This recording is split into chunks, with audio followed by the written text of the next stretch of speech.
रोज लड़ने लगे। कौन सा देवता है इसमें, कौन सा देवता है इसमें जो प्रतिदिन मारना आता है, जो प्रतिदिन मारना आता है।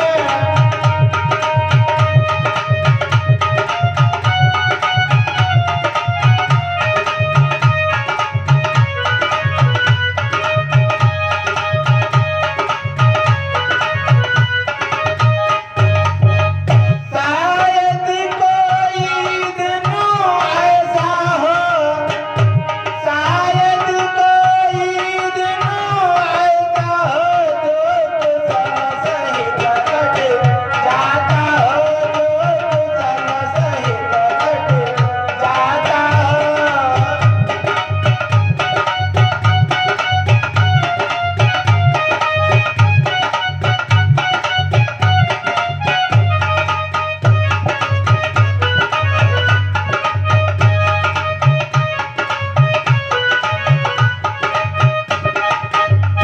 आज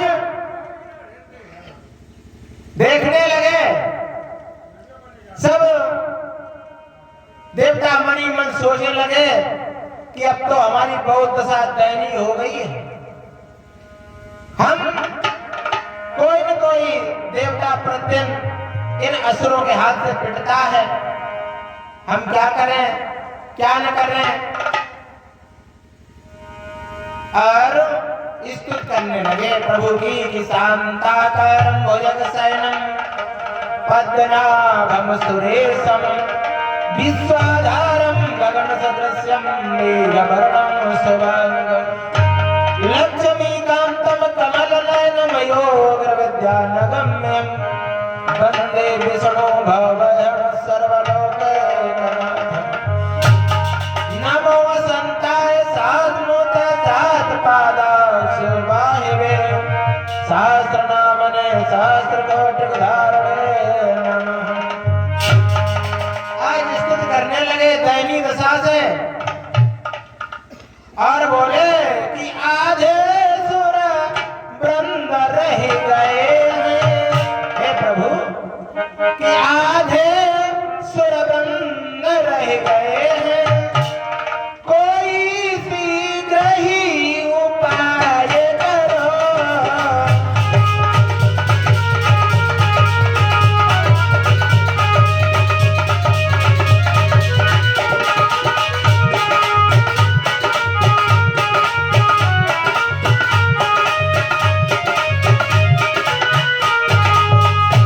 आधे सुर वृंद रह गए हैं, कोई शीघ्र ही उपाय करो, कोई शीघ्र ही उपाय करो। हम दीन शरण में आए हैं, हम दीन शरण में आए हैं, हे दीन दयाल सहाय करो, हे दीन दयाल सहाय करो।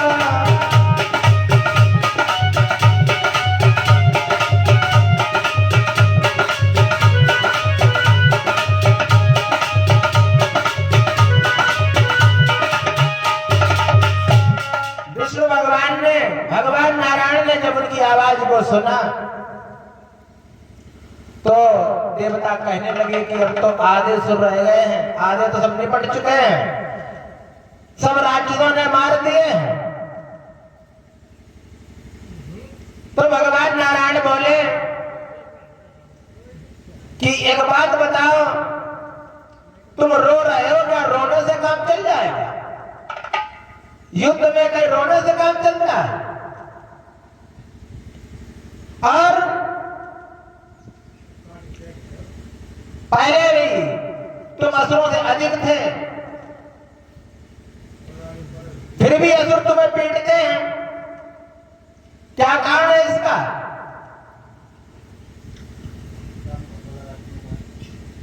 तो कहा भगवान नारायण ने कि दैत्यों से ज्यादा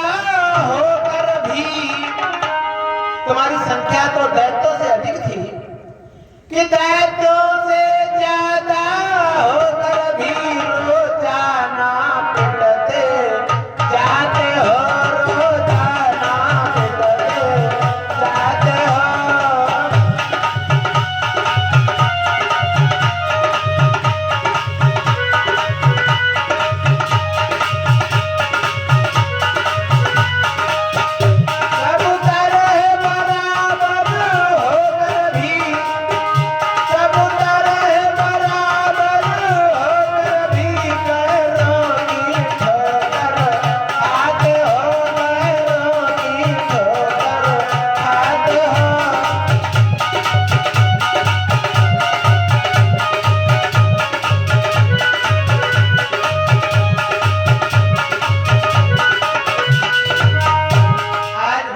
नारायण कहने लगे कि तुम असुरों से सब बराबर हो, किसी बात में कम नहीं हो, और फिर भी तुम ठोकरे खाते घूम रहे हो। अरे तुम्हें अपने स्वाभिमान की रक्षा करने के लिए आत्मबली नहीं है, इसीलिए ये तुम्हें राक्षस पीट रहे। और अगर ये हाल तुम्हारा ऐसा ही रहा तो सब तुम धीरे धीरे समाप्त हो जाओ। तो भगवान नारायण ने कहा कि बल है, विद्या है, शक्ति है, कि तुम्हारे पास बल भी है, विद्या भी है, शक्ति भी है। कि बल है, विद्या है, शक्ति है और सब है, लेकिन संगठन नहीं, तुम में एकता नहीं है। और अपने सत्यों की रक्षा की अभी किसी में लगन नहीं हो रहा है।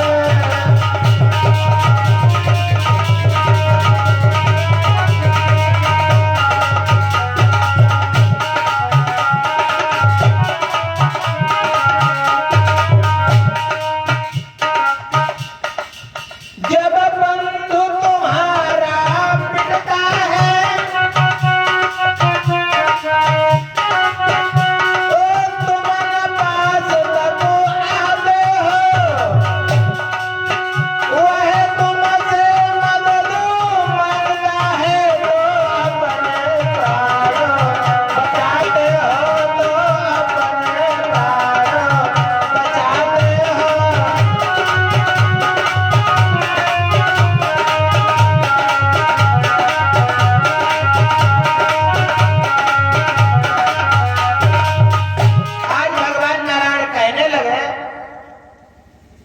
कि जब तुम्हारा एक बंधु पिटता है और वो तुमसे कहता है कि हमारी रक्षा करो, हमें बचाओ, तो तुम वहां हट्टास मारकर हंसते हो, उसकी बात नहीं सुनते हो, क्योंकि तुम में संगठन नहीं और तुम उसके पास भी नहीं जाते हो। केवल ये सोचते हो कि हम तो पिट नहीं रहे हैं, ये हमारा भाई पिट रहा है, इसको पिटने दो, अपने प्राण बचा करके वहां से निकल जाते हो। कहने लगे कि हो जाए तुम्हारी एक शक्ति, हो जाए तुम्हारी एक शक्ति, तो रहेगा रखी ताकत ज्ञान, तो रहेगा रखी ताकत ज्ञान।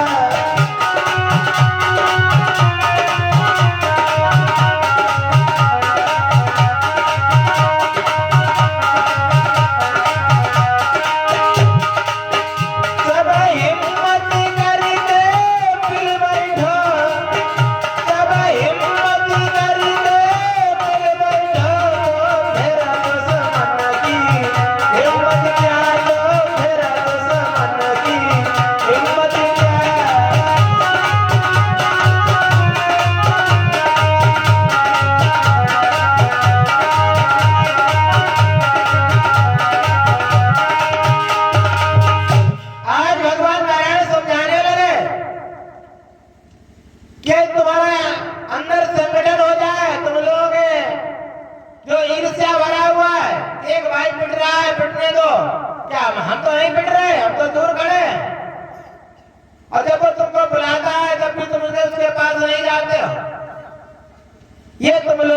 कमी है। और यदि संगठन हो जाए, यदि एक साथ मिलकर के उन राक्षसों पर टूट पड़ो तो उनकी हिम्मत टूट जाएगी और तुमको दोबारा नहीं पीटेंगे। लेकिन देवता हाथ जोड़कर कहने लगे,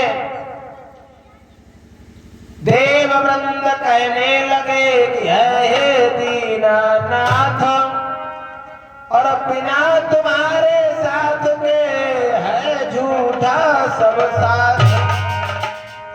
आज देवता भगवान नारायण से कहने लगे कि हे प्रभु, बिना तुम्हारे आने से हमारा संगठन नहीं हो पाएगा, अब तुम ही मेरी सहायता करो।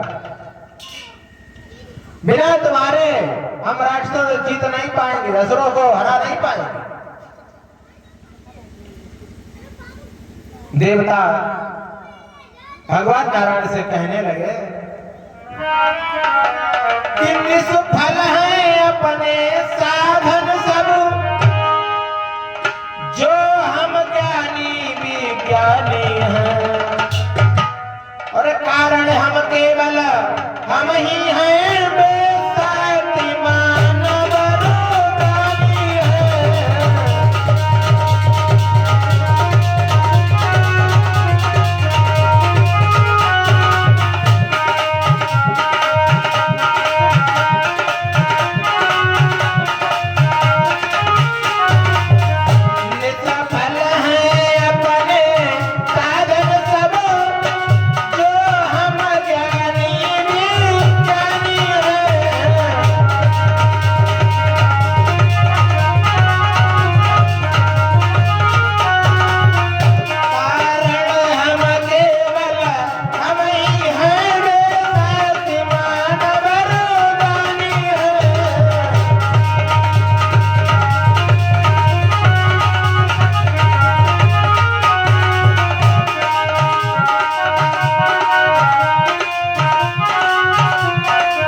देवताओं ने हाथ जोड़ करके भगवान नारायण से कहा कि हे प्रभु, हमारे पास ज्ञान भी है, शक्ति भी है, हमारे पास साधन भी है,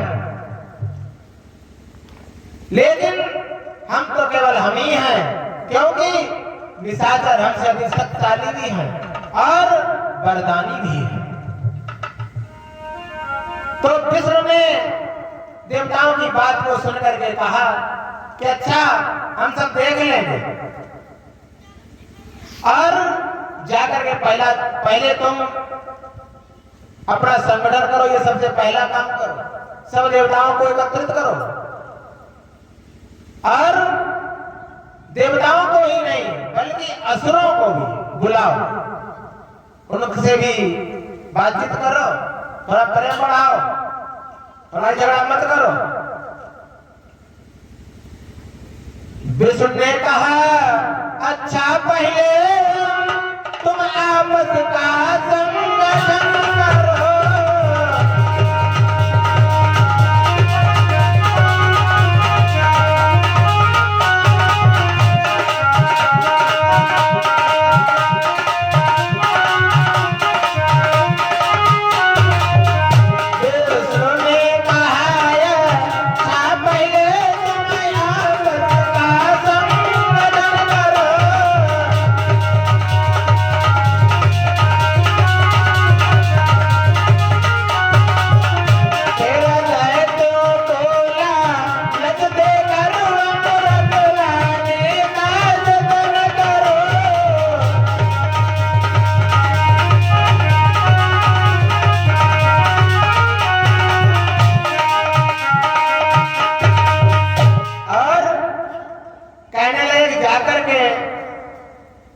सब देवताओं को एकत्रित करो और धीरे से असुरों से भी कहो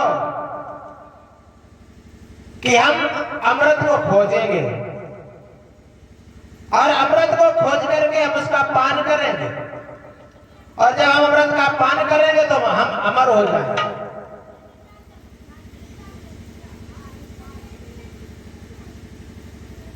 और कहने लगे कि हम समुद्र का मंथन करवाएंगे,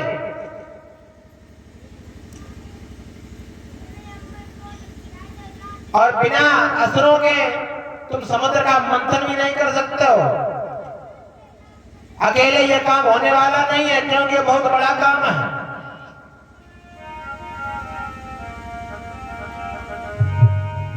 तो कहने लगे कि देवता दैत्य मिलने से ही अमृत का आयोजन होगा।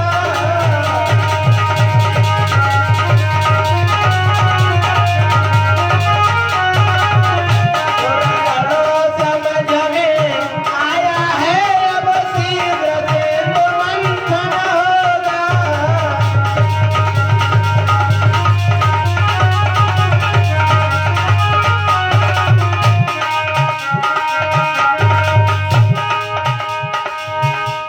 कहने लगे कि अब जल्द से जल्द समुद्र का मंथन करवाएंगे, उससे जो अमृत निकलेगा उस अमृत को हे देवताओं तुमको पान करवाएंगे, जिससे तुम अमर हो जाओगे। असुरों की बिना सहायता के समुद्र मंथन नहीं कर पाओगे, इसलिए किसी तरीके से उनसे मैत्री बढ़ाओ और समुद्र मंथन के लिए उन्हें तैयार करो। तो देवता कहने लगे उन्हें तैयार करें, हमें इससे क्या फायदा होगा, अमृत निकालेंगे और जब अमृत निकल आएगा तो असुर तो बलशाली है, वो उस अमृत को हमसे छीन लेंगे और छीन करके पी जाएंगे, हमें कौन सा लाभ होगा। कहने लगे कि हम लाख उपाय लगा करके वह निधि समुद्र से निकालेंगे।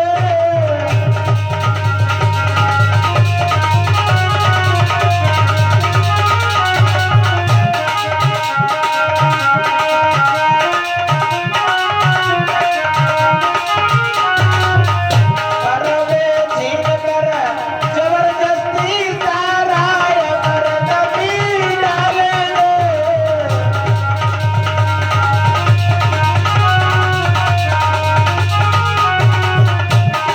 कहने लगे कि वो हमसे अमृत छीन लेंगे और पी जाएंगे, और जब वो पी जाएंगे तो अमर तो वो भी हो जाएंगे।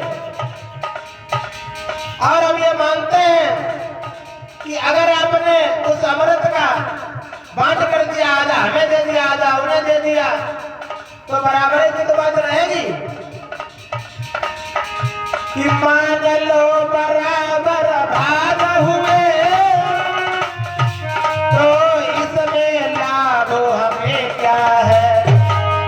और वह अमर हुए हम अमर हुए दोनों का ये फायदा है।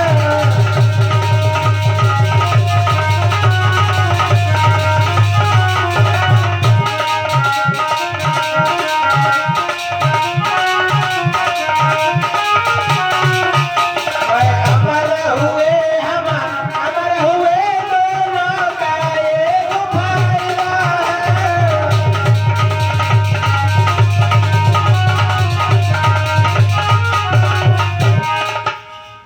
विष्णु भगवान से देवता कहने लगे कि अगर तुमने बांट भी दिया तो बांटने में आधा उन्हें मिल जाएगा आधा हमको मिल जाएगा, तो हमें इससे क्या लाभ हो जाएगा, दोनों ही अमर हो जाएंगे। तो विष्णु ने देवताओं को समझाते हुए कहा कि तुम चिंता मत करो, ये सारा काम तुम मेरे ऊपर छोड़ दो, ये सब कैसे अमृत बाहर आएगा, कैसे उसको देवताओं को ही पिलाया जाएगा, ये सब काम मेरे ऊपर छोड़ दो। और वैसे भी जो भगवान के ऊपर काम छोड़ देता है वो तो काम पार ही होता है। आज देवताओं ने भी भगवान के ऊपर ही वो काम छोड़ दिया कि भगवान तुम ही जानो कैसे समुद्र से अमृत लाओगे और कैसे देवताओं को पिलाओगे। तैयारी करो, समुद्र मंथन की तैयारी करो। अब समुद्र मंथन के लिए एक मथानी की जरूरत पड़ती है, तो मंदराचल पर्वत को तैयार किया गया कि मंदराचल पर्वत को लाओ और समुद्र में उसको छोड़ो। मंदराचल पर्वत से समुद्र का मंथन हो जाए। अब किसी चीज को मथने के लिए रस्सी की जरूरत होती है, तो रस्सी के रूप में वासुकी नाग, शेषनाग को तैयार किया गया कि शेषनाग का फंदा मार करके हम दोनों लोग घुमाएंगे। जब मंदराचल पर्वत इतना बड़ा था कि दैत्यों और दानवों से नहीं उठा, तो भगवान ने कुछ सहारा दे करके उसको समुद्र के किनारे तक लाए। जैसे ही समुद्र में रखा तो मंदराचल पर्वत इतना भारी था कि वो डूबने लगा। भगवान ने कहा, अरे ये तो बना बनाया काम बिगड़ रहा है। तो भगवान ने उस समय एक कच्छप का रूप बनाया। कच्छप का रूप बना करके भगवान ने उस मंदराचल पर्वत को अपने पीठ पर ले लिया, उसका भार अपने पीठ पर ले लिया। जब वासुकी नाग को रस्सी के रूप में लिया, तो देवताओं ने भगवान के इशारे पर फन की ओर पकड़ा। जब उसको फन की ओर पकड़ा, अब असुर सोचने लगे हम क्या देवताओं से कम हैं? अरे पूछ तो, सांप का असुर भाग होता है, हम उसको क्यों पकड़े? हम क्या देवताओं से कम हैं? कहा कि हम नहीं, पूछ की तरफ नहीं पकड़ेंगे, हम फन की ओर पकड़ेंगे। भगवान मुस्कुराए और देवताओं से कह दिया कि अरे भाई तुम पूछ की तरफ हो जाओ और इन दैत्यों को फन की ओर रहने दो। तो भगवान स्वयं जो है कच्छप का अवतार लेकर के उस मंदराचल पर्वत के भार को सहन कर लिया। भगवान स्वयं कच्छप बन करो मंदिर का भार संभाल रहे।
तो राक्षसों ने कहा कि हम वन की ओर पकड़ेंगे।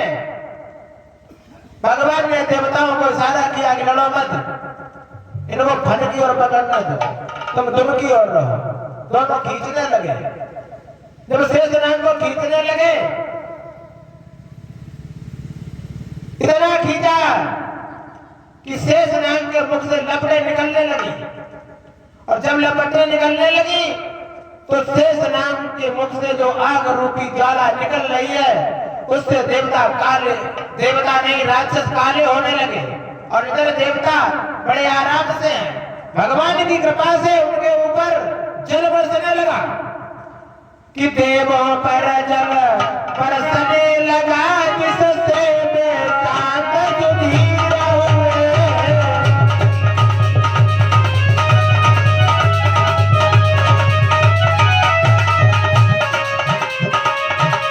देवों पर जल बरसने लगा, जिससे बेचांद सुधीर हुए।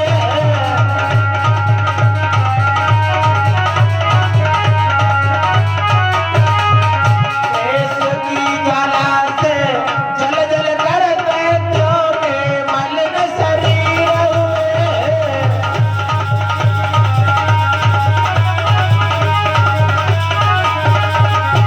शेष की ज्वाला से जल जल कर दैत्यों के मलिन शरीर हुए।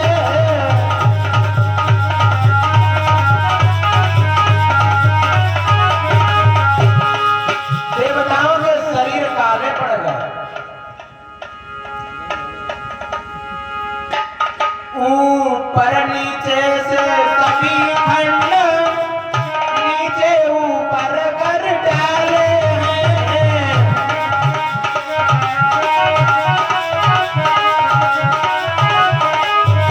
ऊपर नीचे के सभी खंड ऊपर नीचे कर डाले हैं। सारंग सिंधु मंथन करके कुल 14 रत्न निकाले हैं।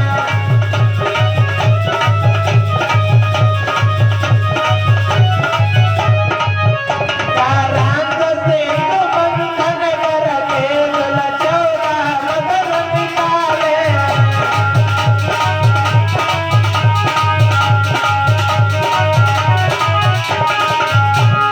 आज देवताओं और दैत्यों ने जब समुद्र मंथन किया तो बहुत सारी औषधियां निकाली और 14 रत्न उत्पन्न हुए, जिनमें श्री मणि रंभा वारुणी अनीय शंख गज धन्वंतरि धेनु वृक्ष और विष भी निकला, चंद्रमा, ये सब समुद्र से निकला।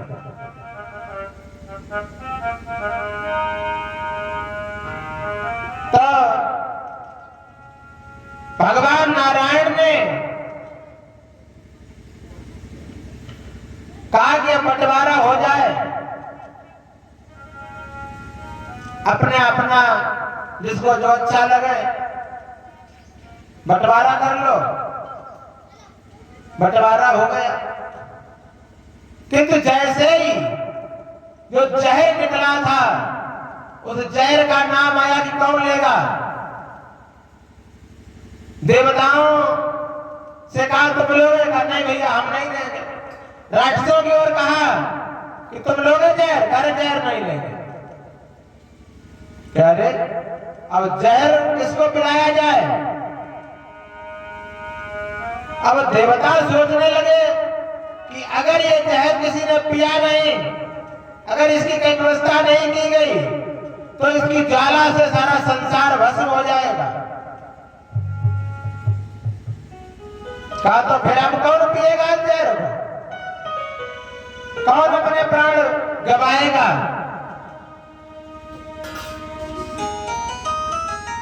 कि देवों ने कहा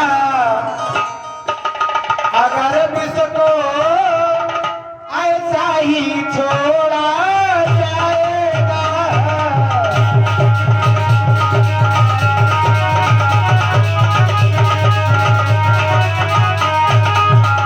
तो इसकी केवल ज्वाला से संसार न रहने पाएगा।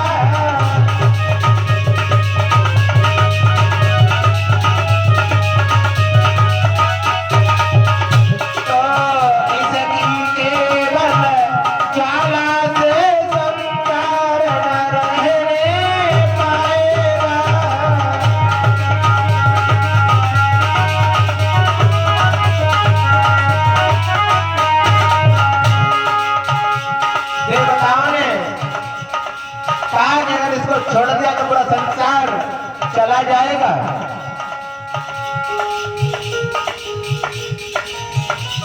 तो विष्णु ने कहा संसार चला जाएगा, तो अब ऐसा कौन व्यक्ति है, कौन है ऐसा प्राणी जो इसको हलाहल को पान करे?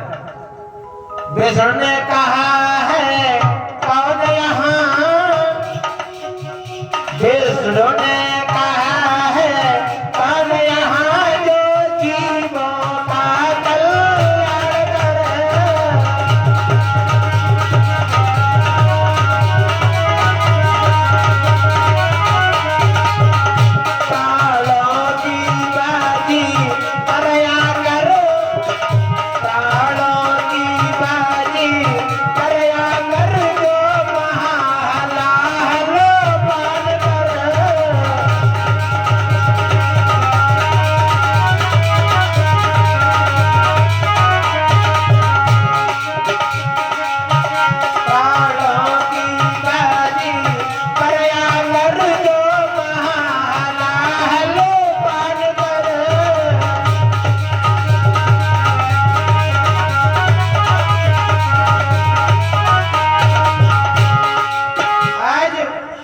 भगवान नारायण करने लगे कि अब ऐसा हमें कोई दिखाई नहीं पड़ रहा है जो इस विष को समाप्त कर दे, विष को पी जाए।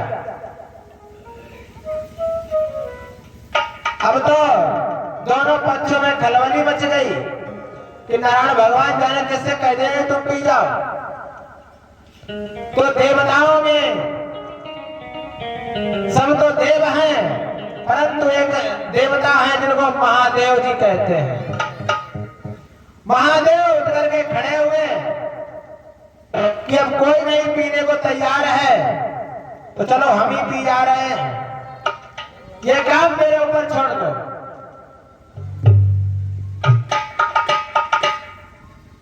तो आज भगवान की स्तुति करने लगे, भगवान भोलेनाथ की प्रार्थना करने लगे, कहने लगे कि गोविंद मेरो है